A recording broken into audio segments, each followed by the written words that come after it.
You're watching NewsdayTV. Thanks for joining us. I'm Ken Bufa.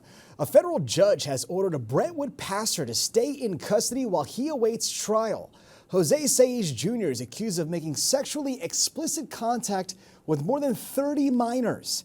This comes one day after a different judge set a $2.7 million bail for the 28-year-old. The federal judge says she's not confident the defendant could be stopped from getting internet access if released. And New York State Democrats have chosen Tom Suozzi to fill George Santos' seat. Suozzi will run in a special election in the 3rd Congressional District, which includes parts of Queens, southwestern Nassau, and the North Shore of Nassau. Santos was expelled from Congress last week. The special election will be held on February 13th. And a Queens man was charged in a crash that left 3 people dead. Matthew White pleaded not guilty to multiple charges, including aggravated vehicular homicide. The Southern State Parkway crash happened back in 2022. One of the victim's father says he's still coping with the loss. I miss my daughter. She was my whole world. And what I miss most is going to church with her on Sunday. Then we would have gone out to breakfast. And just her being there and seeing her smiling face, she was such a beautiful girl. Here's the scene from the crash. Prosecutors say the 28-year-old was allegedly speeding and weaving in and out of traffic while high on marijuana. White faces up to 25 years in prison if convicted. And Nassau County officials are remembering the lives lost during the Long Island Railroad massacre 30 years ago. One woman shares how her life was forever changed. It's the police officers already that came to tell me about the news that my husband got killed. I fell to the floor. They picked me up. We went to the table, and he needed all the information about my husband and me. The wreath-laying ceremony was at the Maryland Avenue LIRR station. It was December 7th, 1993, when Colin Ferguson opened fire on a train, killing 6 people and wounding 19 others.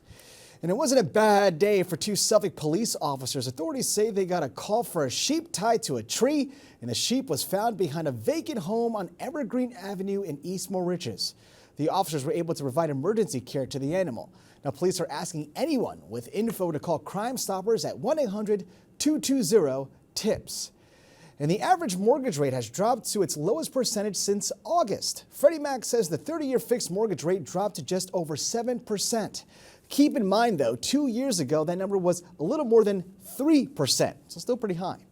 And only in Newsday, the Islanders are not the only ones on the ice at UBS Arena this winter. The arena is adding 2 outdoor ice rinks open to the public. The park will also have an outdoor beer garden, fire pits, and lawn games.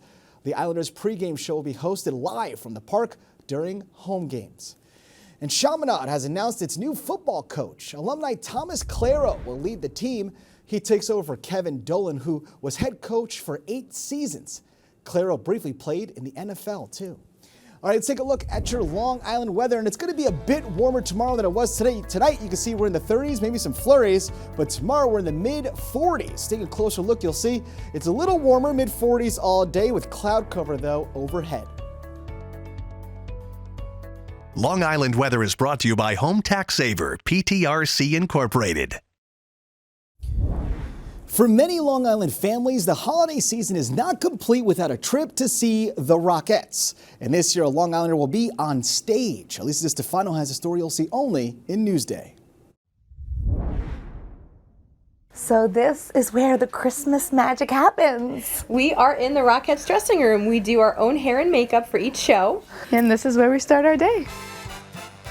The Rockettes have kicked off their holiday season with a new Long Islander, Uniondale's Brianna Marshall, in the lineup.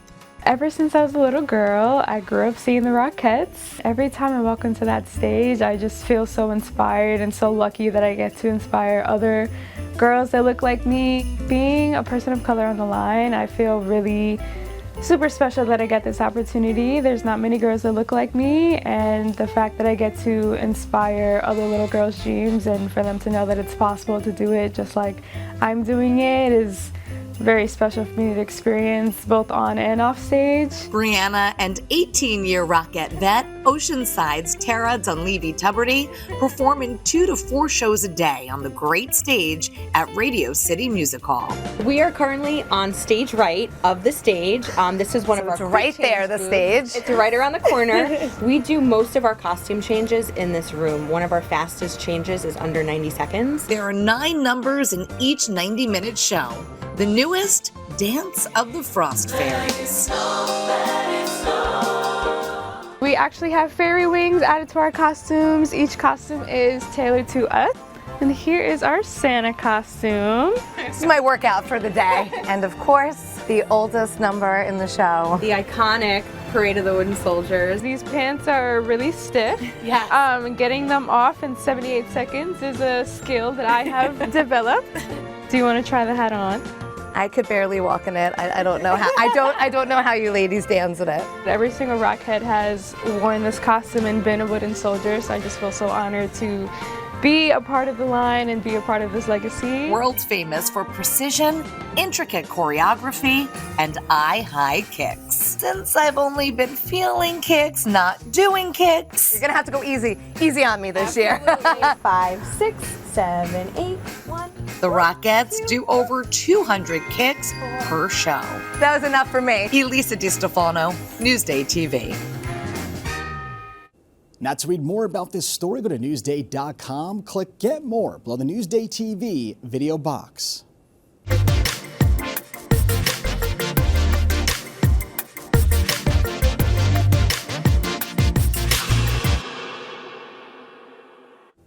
Here's what's up on Long Island. Steve, In conversation with The Sopranos, Sopranos stars talk about the classic HBO show at the Paramount in Huntington on Sunday. You have the cool, clear eyes of a seeker of wisdom and truth. Long Island native Jane Monheim is returning home for the holidays. It's Saturday evening at the Stellar Center for the Arts Recital Hall in Stony Brook.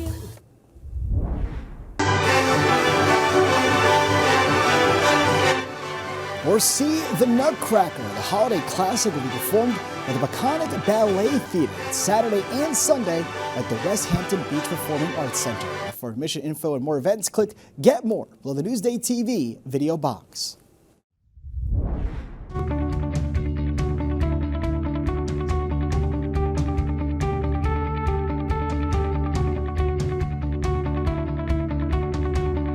High School Sports is sponsored by PC Richard & Son.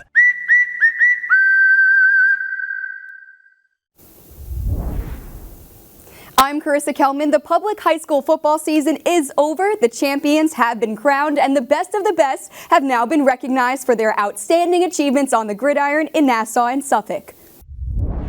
And the winner of the 82nd Thorpe Award is Michael Berkery of Garden City. Garden City's dynamic running back Michael Berkery was named the winner of Newsday's Thorpe Award last night in Woodbury. That's the most outstanding football player in Nassau. Despite missing the championship game with a broken foot, the 6-foot, 172-pound halfback and strong safety did everything he could to help the undefeated Trojans claim their 8th straight county crown and 3rd straight Long Island championship. It's very exciting, very humbling. I'm excited that I was able to win this award and come out. I mean, all the hard work that I've done all this season. But as much as it is an individual award, it's also a team award. I mean, my coaches and teammates have dedicated all their time into helping me succeed, into helping our team succeed. And I think that's what makes this award so special. After finishing 12-0 this season and winning the Long Island Championship, Massapequa beat out Garden City for this year's coveted Rutgers Cup, presented to Nassau's most outstanding team. Now we head over to Suffolk. Your winner of the 64th Annual Carl A. Hansen Award, and for the first time in 38 years, East Islip senior Sebastian Regis swept the 3 major awards at the Suffolk County Football Coaches Association dinner Monday night in Hauppauge. Regis earned the Hansen Award, presented annually by Newsday to the most outstanding player in Suffolk County. His collection of hardware also included a unanimous selection for the 13th Rob Burnett Award given to Suffolk's Defensive Player of the Year and the Bob Zellner Award as Suffolk's top lineman. I definitely didn't come in here expecting anything. I mean, we had a great season, so I was hoping for something, but it was great to come out with the awards, and it means everything to me. Just me and the team were able to get stuff done, and proud of them. The Bayport Blue Point football team was awarded the coveted Rutgers Trophy, presented to Suffolk's best team. This is head coach Mike Zaffanti accepting the award. The Phantoms rode an impressive run to consecutive Long Island Class 4 championships. They extended Suffolk's longest winning streak to 23 games. Congratulations to the winners and good luck to all of the seniors moving on to play college ball next year. There's one more award left, Newsday's Rich Reichert Award for the top Long Island player in the Catholic League. For more on that award, these teams, and exclusive local sports stories, go to Newsday.com. Click Get More below the Newsday TV video box. You're watching Newsday TV. I'm Ken Buffa. Thank you so much for joining us. We leave you now with a look at your 7-day forecast.